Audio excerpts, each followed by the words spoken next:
This is CBC Here and Now.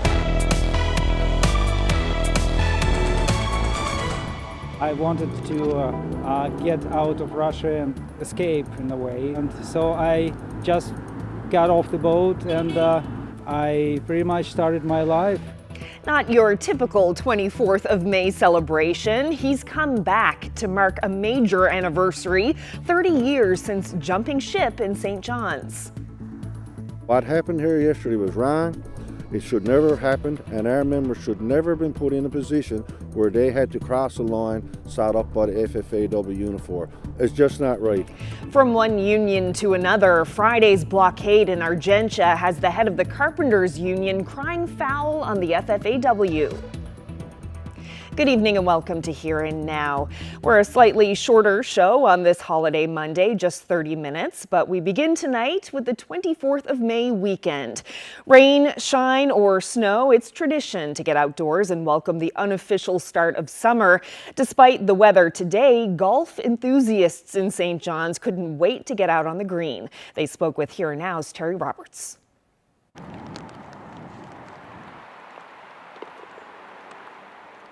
Actually, to be honest with you, this is the best day we've had since this 18-hole opened. All the rest of it has been windy. This has been a great day. A little bit of rain don't matter. We'll fix it in editing. It only started to open up there a couple holes ago. Other than that, it was kind of dry, actually. You know, dressed for the weather. It's still Newfoundland in May. You're going to get rained on. Nick and I have a Sunday match every week at our local club. Hasn't opened yet, so we did it here on a Monday. Like he said, today's probably the best weather we've had yet. It's a little bit rainy, but there's no wind, which is always nice. I mean, I just turned 60, and for the health benefits of getting out walking, I choose to walk the course. And just the fresh air, you know, away from the city life, the concrete jungle. This is awesome. And we see a moose out here or a deer or something like that, you know, and every now and then a nice shot, a good putt, which we just didn't do. And, you know, but when you do put in a good putt or you make a good drive, it's a satisfying feeling.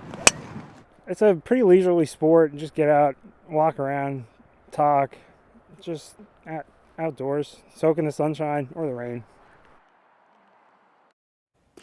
Well, it was a nice weekend for those looking to get away for the 24th of May, but for one man, it was the perfect time to visit the city. Alexander Pugachev first arrived in St. John's in 1993, and he was granted asylum. This weekend, he returned for the first time in 30 years to reconnect with the people who helped him and celebrate his very special anniversary. I came from British Columbia to Newfoundland this long weekend, May long weekend, to celebrate my 30 years anniversary from the time. In 1993, I came as a part of a fishing boat. I was a physician on a fishing boat. We were fishing in Barents Sea, and I really hoped that we would be stopping somewhere so I can get out of the boat and you know, escape from Russia. And that happened. We didn't unexpectedly we came to Newfoundland. So I just got off the boat and took this street right here, King's Road, and came up. And somebody told me that there is a association somewhere. You just walk there and then you might get some help. So I just explained I really wanted to stay in Canada if it's possible. So I applied for asylum. My decision came naturally, but it was very difficult because the major thing is you don't have any language and you don't have any connections, no friends. I didn't have money, I didn't have a car. I was walking everywhere. My weekly budget was $5. So I spent $5 on food. And I pretty much tried to save any penny I could because the life was really unknown in the future. I didn't know what to expect. But you know, now my life is totally different. I became full-fledged physician and I moved to British Columbia and I opened my family practice there. I came back to celebrate my milestone and to reflect on my life. And I just wanted to say thank you and for just being here, for helping people like me. And I really want to encourage people who, in their desperation, might come the same steps and try to start new life. I just want to tell anyone that everything is possible in this nice country. You just have to work hard, be patient, and just do the best, and things will work out well.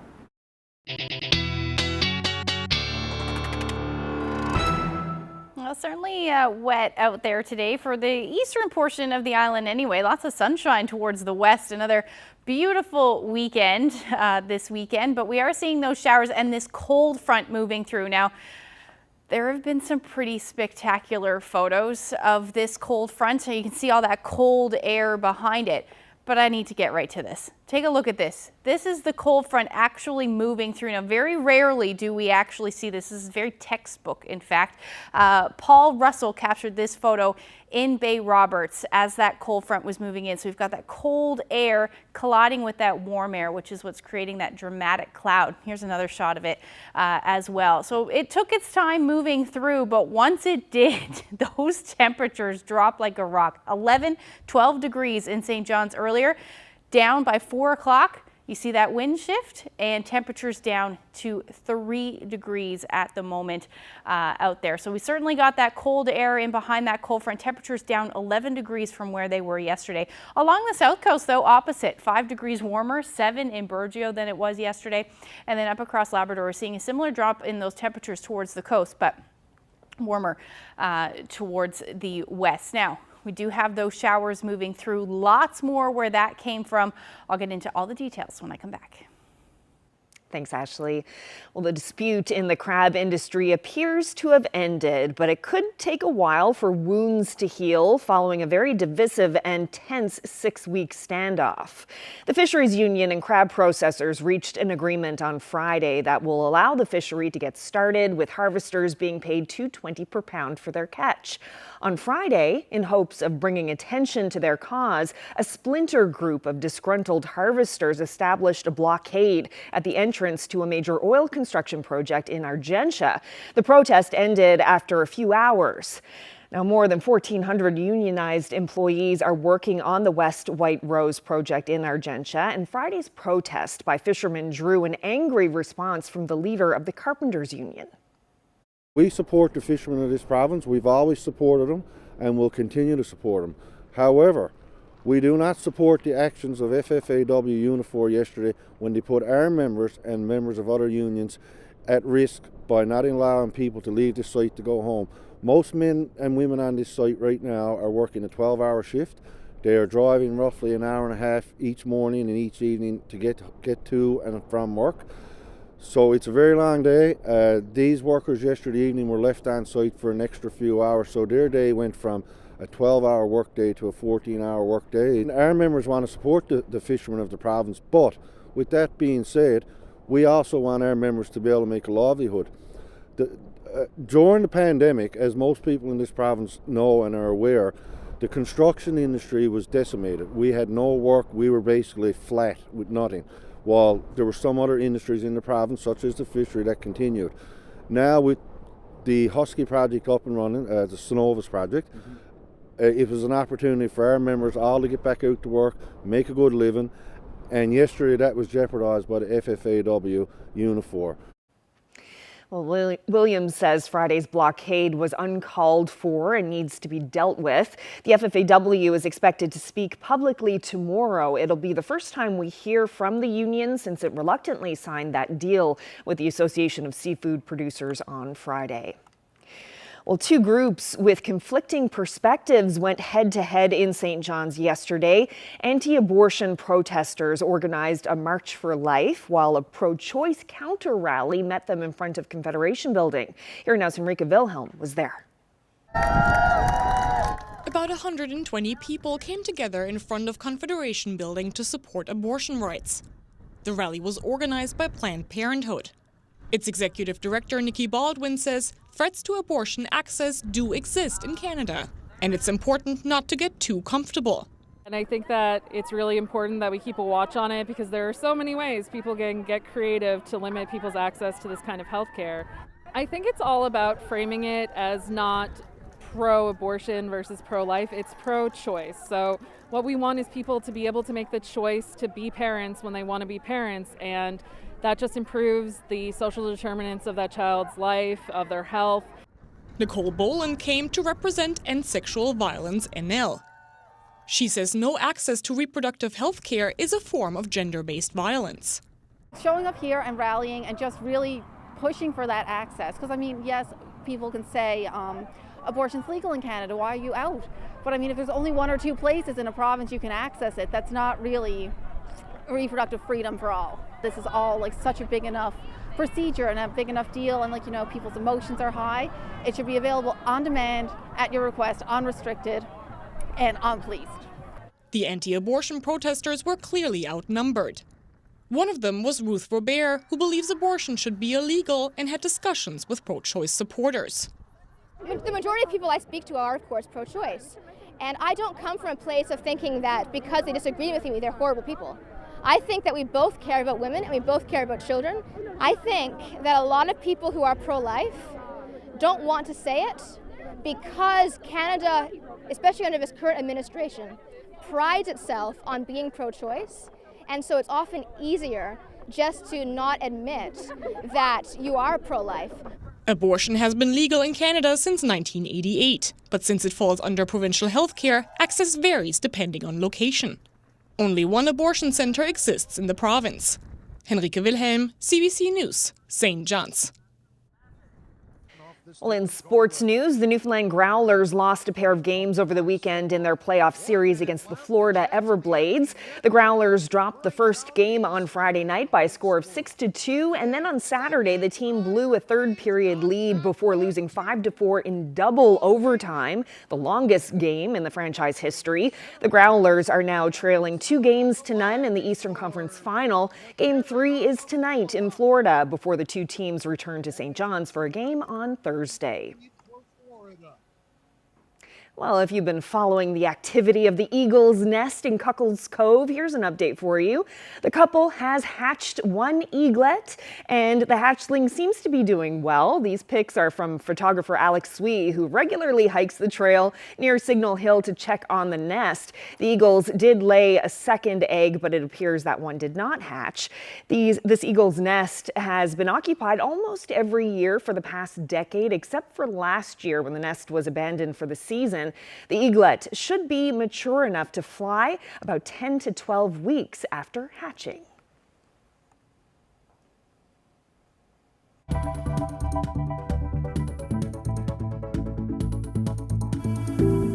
Tuesday on Here and Now. For a century, the International Ice Patrol has been spotting icebergs from above to keep ships safe below.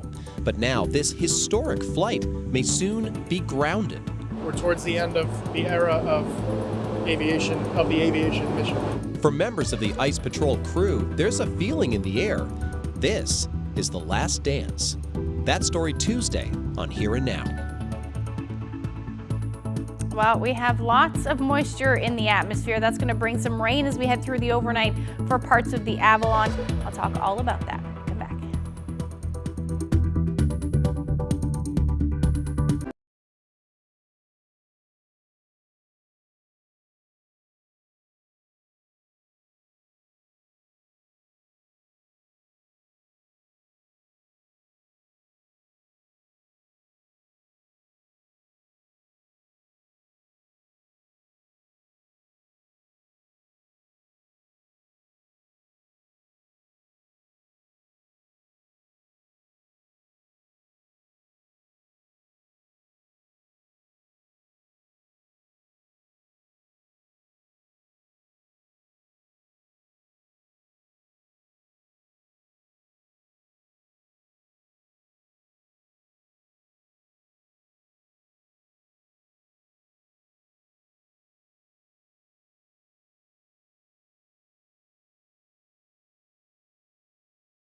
This weather update is brought to you by the Healthcare Foundation Home Lottery. The absolute final deadline is midnight Friday, June 2nd. Order tickets now at hcfhomelottery.ca.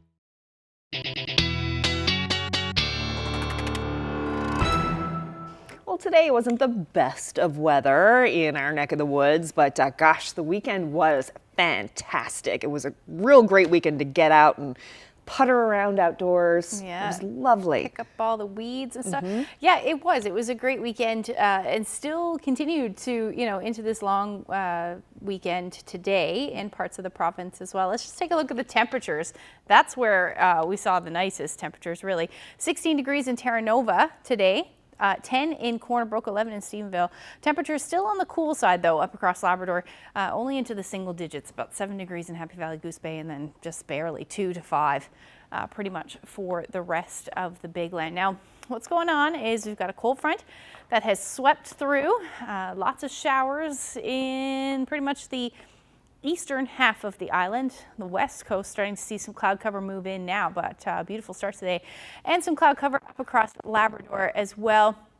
And then, like I said, all that cold air in behind that cold front. Now, just in case you missed it earlier, I had to show you another shot of this cold front because to me, this is beautiful. But this one was in Cape Bonavista. Marlene shared that shot with us. So definitely cooler temperatures in behind that, though. You can see that pretty much across the board, but really in St. John's, 3 degrees at the moment, still 9 in Gander, and then those temperatures between 10 and 11 degrees for Badger, Deer Lake, 13 in Burgeo at the moment, and then still on the cool side for pretty much the rest of Labrador. Now, these showers are going to continue as we head through the night tonight. In fact, they're going to get heavier, especially as we head towards the midnight hour, and mostly the southeastern portion of the Avalon will see the most amount of rain by the time we get into Tuesday morning, but this is going to continue. So Environment Canada has a rainfall warning for the southeast and then a special weather statement mainly along the southern shore where we will see likely somewhere between 40 to as much as 50 millimeters of rain, and that will fall through to Tuesday afternoon. But that's pretty much where we're going to see the most of the rainfall amounts. Still, we could see somewhere between 10 to 20 for the metro area and then significantly less as you head towards the northwest. As far as temperatures are concerned tonight, we should stay generally around zero. Low-lying areas, though, on the west coast and northern peninsula will likely dip below zero tonight. And then Labrador, you're looking at temperatures between -2 and -6. Winds generally light, except we'll see 20 to 40 kilometers per hour. Again, out of the northeast, hence these cooler temperatures for eastern areas. As we head through the day tomorrow, the showers will continue for the first half of the day. Clear out by the time we get to about noon or just after. Clouds are going to stick around, though, through the day. The rest of the island looking absolutely beautiful. Labrador, not too bad either. You will see some clouds on the increase through the day, but that's pretty much it. By the time we get into the evening hours, though, we'll start to see some of that shower activity move into Lab West and portions of northern Labrador as well. In behind this, some cooler air. You actually could see some snow yet again as we head into early Wednesday morning. And that shower activity will work its way towards the southeastern portion of Labrador as we get into Wednesday. Temperatures tomorrow are going to stay chilly. 3 degrees in St. John's. The reason for that, northeast winds 30 to 50. Away from that, though, a beautiful afternoon. Temperatures well into the teens, especially for the west coast interior. But again, if you're in that onshore flow, temperatures are going to be significantly cooler. But yes, lots of sunshine towards the west. Labrador looking beautiful as well. 9 to 16 degrees as your daytime highs for your Tuesday. As we get into Wednesday, temperatures will start to recover, still staying in the teens. Beautiful 18, 19 degrees through central west coast Labrador. You're looking at that unsettled weather. Again, the potential for some snow for northern portions for your Wednesday, but that will happen into the evening hours. Long range forecast looking lovely. Teens sticking around, at least temperature-wise, it's looking lovely. By the time we get into Friday, we're looking at the chance of showers returning for St. John's and eastern Newfoundland. Saturday starts a little wet, but we may see a few peaks of sun as the afternoon rolls through. For central Newfoundland, you're looking at those showers also moving in Friday and Saturday. Temperatures pretty nice. A little dip on Friday, but other than that, into the high teens. And then western Newfoundland, you're looking at a similar forecast. Now for eastern Labrador, temperatures into the 20s. By time we get to Friday and Saturday. Pretty close to that for Western Labrador by Friday, but Saturday you're looking at some cloudy periods. And about 16 degrees through the day on Saturday. This weekend was a beautiful weekend to get out and enjoy some of what's left of the icebergs. This one in Twillingate. Doreen shared this shot with us. And if you have any beautiful photos from the weekend, camping adventures, anything that you did, send them my way. You can send them to Facebook, Twitter, or email them to nlphotos@cbc.ca. Oh, what a great shot. Beautiful iceberg. Love those icebergs. Okay, so wildfire crews in Alberta are getting a boost today on the ground and from the weather. While we're optimistic that the forecast rain will be enough to make a difference to some wildfires in the province, we are not out of the woods yet. We will continue to be vigilant for new starts. 100 additional members of the military are being sent to assist firefighting efforts, and there's also rain in the forecast for the next few days. There are more than 80 fires and 23 are burning out of control. The air quality in some northern and central communities is rated as high risk.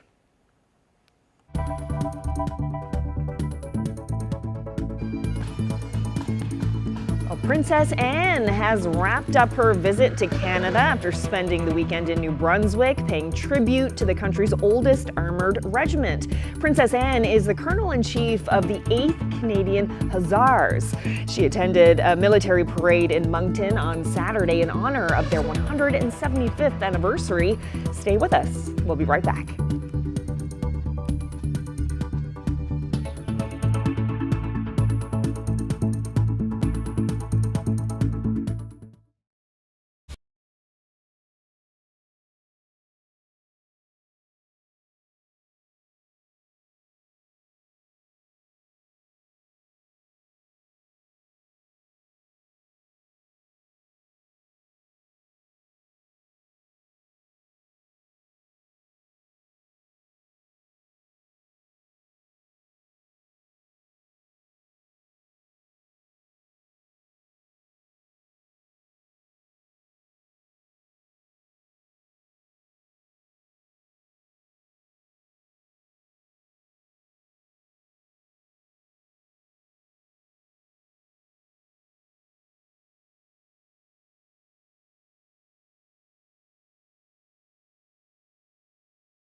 Earlier in the show, we met a doctor who made a cross-country trip to celebrate the 24th of May weekend here in this province.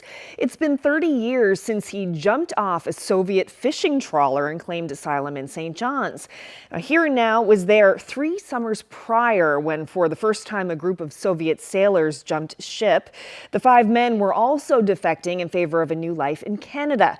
We dipped into our archives to bring you their story as told by reporter Atzo Rizori.